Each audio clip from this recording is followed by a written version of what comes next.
Assalamualaikum warahmatullahi wabarakatuh.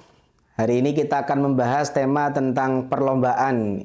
Tema yang akan banyak terjadi ketika kita memasuki bulan Agustus. Ada satu pembahasan yang disampaikan oleh Ibnu Qudamah dalam kitabnya Al-Mughni. Beliau mengatakan wa ajma'al muslimun ala jawazil musabaqah fil jumlah. Umat Islam sepakat ijma' bahwasanya perlombaan itu secara global hukumnya boleh. Wal musabaqah ala darbain musabaqatun bi ghairi iwadin wa musabaqatun bi iwad. Perlombaan itu secara global kata beliau diperbolehkan secara ijma'. Namun yang perlu dicatat, perlombaan itu ada dua macam. Yang pertama ada perlombaan yang di dalamnya ada hadiah, ada iwad. Yang kedua ada perlombaan yang di dalamnya tanpa iwad, tanpa hadiah. Fa'amal musabaqatu bi ghairi iwadin fatajuzu mutlaqan min ghairi taqyidin bi syai'in muayyanin, kata beliau. Perlombaan yang tidak melibatkan hadiah, tidak melibatkan iwad, maka hukumnya boleh secara mutlak, kata beliau.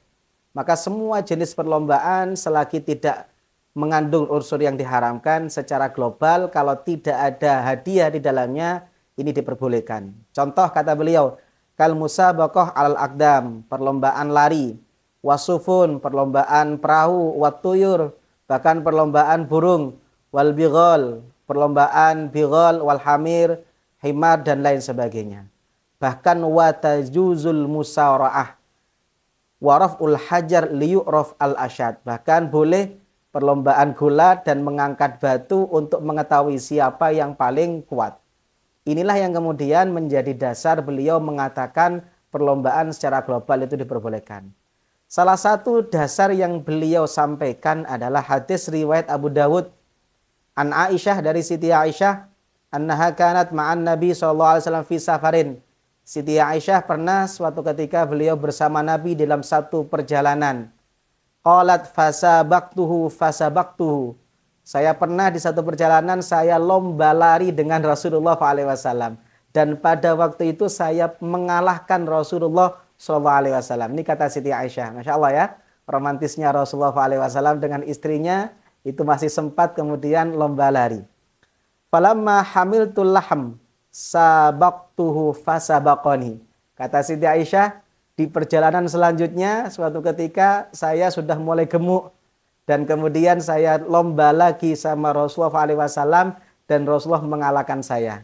Maka Rasul mengatakan, hadhihi bitilka sabqah. Kemenanganku hari ini adalah sebagai balasan atas kekalahanku dalam perlombaan yang sebelumnya. Ini dasar kenapa Ibnu Qudamah mengatakan lomba itu diperbolehkan secara global dan kalau tidak melibatkan hadiah maka diperbolehkan secara mutlak. Bahkan ada beberapa jenis perlombaan itu yang disunnahkan. Imam Ar-Romli dalam kitab Nihayatul Muhtaj mengatakan di antara perlombaan yang disunnahkan adalah perlombaan berkuda, memanah, berenang, dan segala sesuatu yang dibutuhkan dalam ketangkasan untuk jihad. Maka perlombaan-perlombaan seperti ini, perlombaan kecerdasan, perlombaan musabaqah tilawatil Quran, yang itu kaitannya dengan bagaimana kita bisa meningkatkan jihad kita, meningkatkan kemudian ketangkasan dalam jihad, ini diperbolehkan bahkan disunahkan. Salah satu dasar yang digunakan oleh beliau adalah hadis riwayat Bukhari Muslim. Sabaqan Nabi SAW bil khailil lati qad utmirat. Rasulullah SAW itu pernah perlombaan menggunakan kuda yang telah dikempiskan. Minal hafya wa kana amaduha thaniyatal wada. Dan itu kemudian beliau perlombaan dari daerah Hafya sampai kemudian menyampai Thaniyatul Wada. Ini dasar ulama-ulama mengatakan lomba berkuda, lomba memanah, lomba berenang, dan segala hal yang dibutuhkan dalam ketangkasan jihad, ini hukumnya malah sunnah. Lalu bagaimana kalau hadiah? Kalau perlombaan melibatkan hadiah, maka ada 3 klasifikasi. Yang pertama, kalau hadiah dalam perlombaan itu tidak berasal dari peserta, tapi diambilkan dari pihak ketiga, maka ulama mengatakan boleh. Bahkan Imam Nawawi dalam Syarah Muslim mengatakan boleh secara ijma'. Imam Nawawi dalam Syarah Muslim mengatakan fa'ammal musabaqah bi'iwadin fajaizun bil ijma' lakin yushtaratu ayyakunal iwad min ghairil mutasabiqain. Perlombaan dengan menggunakan iwad ada hadiah di dalamnya, kata Imam Nawawi hukumnya boleh secara ijma', cuma syaratnya satu, hadiahnya tidak boleh berasal dari peserta, tapi dari pihak ketiga. Yang kedua, ada hadiah itu berasal dari salah satu peserta. Jadi saya lomba sama teman saya, lomba lari. Saya ngomong sama teman saya, kalau kamu menang, kamu saya traktir. Kalau kamu menang, kamu saya kasih uang 100.000. Tapi kalau kamu kalah, kamu tidak perlu mentraktir saya. Tidak perlu membayar 100.000. Jadi hadiahnya murni dari saya. Teman saya yang saya ajak lomba tidak mengeluarkan uang sepeser pun. Maka praktek yang seperti ini, mayoritas ulama mazhab Hanafi, Syafi'i, dan Hambali ini memperbolehkan. Yang ketiga, ada perlombaan yang hadiahnya berasal dari para peserta. Inilah yang kata Ibnu Hajar dilarang dan diharamkan secara ittifaqul madzahibil arba'ah, kesepakatan mazhab 4. Dalam kitabnya Fathul Bari, Ibnu Hajar al-Asqalani beliau mengatakan begini. Al-qimar wa huwa ayyukhrija kullun minhuma sabqan faman ghalaba akhadha sabqain fattafaqu ala man'i. Ketika seseorang melakukan perlombaan, masing-masing memberikan kontribusi dana. Dan siapa yang menang akan mendapatkan dana yang terkumpul ini. Ini kata beliau, ulama mazhab 4 ittifaq sepakat ini diharamkan.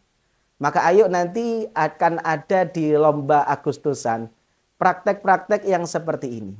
Maka perlombaan di Agustusan itu bisa jadi boleh, bisa jadi haram. Kalau umpama ada gubernur, ada wali kota, ada kepala desa, mengadakan perlombaan gerak jalan sehat, kemudian gowes, dan kemudian hadiahnya murni dari gubernur, murni dari bapak wali kota, atau murni dari sponsor, pihak ketiga. Maka ini yang ulama kata Imam Nawawi sepakat boleh. Tapi masalahnya adalah ada perlombaan yang peserta diwajibkan beli kupon. Yang pembelian kupon ini kemudian oleh panitia dibelikan hadiah. Dan hadiah ini kemudian diperebutkan antar peserta. Inilah yang kata Ibnu Hajar al-Asqalani adalah bentuk qimar, bentuk judi yang diharamkan. Atau di desa. Kadang-kadang kemudian di desa ini ada semua warga diwajibkan membayar 50.000. Kenapa diwajibkan membayar 50.000? Karena uang ini kemudian digunakan untuk membeli hadiah, yang hadiah ini nanti diperebutkan dalam perlombaan Agustus.